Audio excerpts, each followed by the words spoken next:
Good morning, children. I am Anmol Messi, PGT Physics, Mount Litra Z School, Jhansi. Children, in a previous video, we have discussed about Ampere circuital law, and I have even explained you the various steps that you can use to find out the magnetic field in the topic of applications of Ampere circuital law. In the last class, we have completed the magnetic field due to a solenoid. Today, we are going to complete toroid. That is magnetic field due to a current carrying toroid.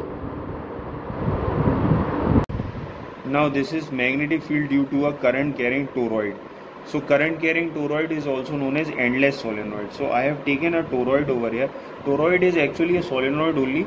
The only thing is that their ends are joined together. So it becomes a endless solenoid. So this is what it looks like. Okay. So we are going to calculate magnetic field at 3 points. One is at P dash, the other one is at P, and the other one is P dash dash. So there are 3 points. One is inside the toroid and 2 are outside the toroid. Okay. So first of all, we are going to calculate magnetic field due to the toroid, which is at point P dash and P dash dash. You can say it is outside the toroid. Okay. So we are directly using the Ampere circuital law. Using Ampere circuital law, which is closed integral B dot dl is equal to mu naught I. Instead of I, we can write 0 because both the points, that is P dash dash and P dash, are outside the toroid. Therefore, there is no current over there, and we are supposed to write I as 0. So it becomes closed integral B dot dl is equal to 0.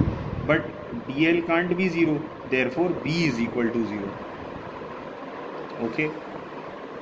Now this is inside, that is magnetic field at point P inside the toroid. Okay, so first of all, inside the toroid the theta would be 0.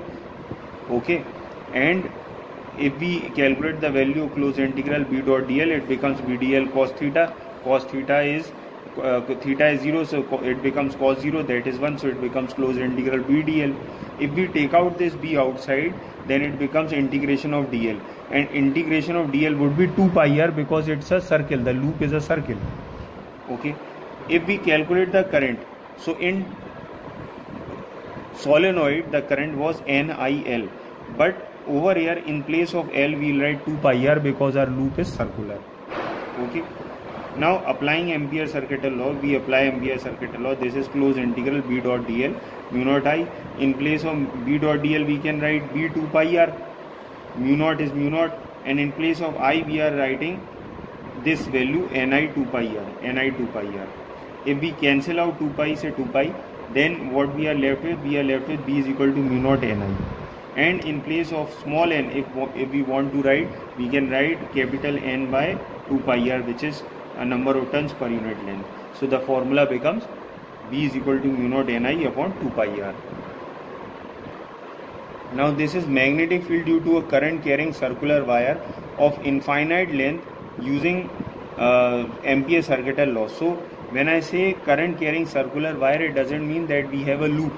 A wire is technically circular in shape, but then wire is a straight wire. It is clearly written of infinite length. Okay. In that wire we are going to flow a current which is I.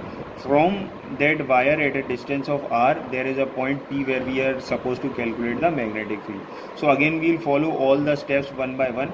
The first step is to consider an Amperian loop. So taking point P, starting from point P, we have drawn a loop over here which is circular in shape, and the second point is to calculate theta. So the theta would become 0.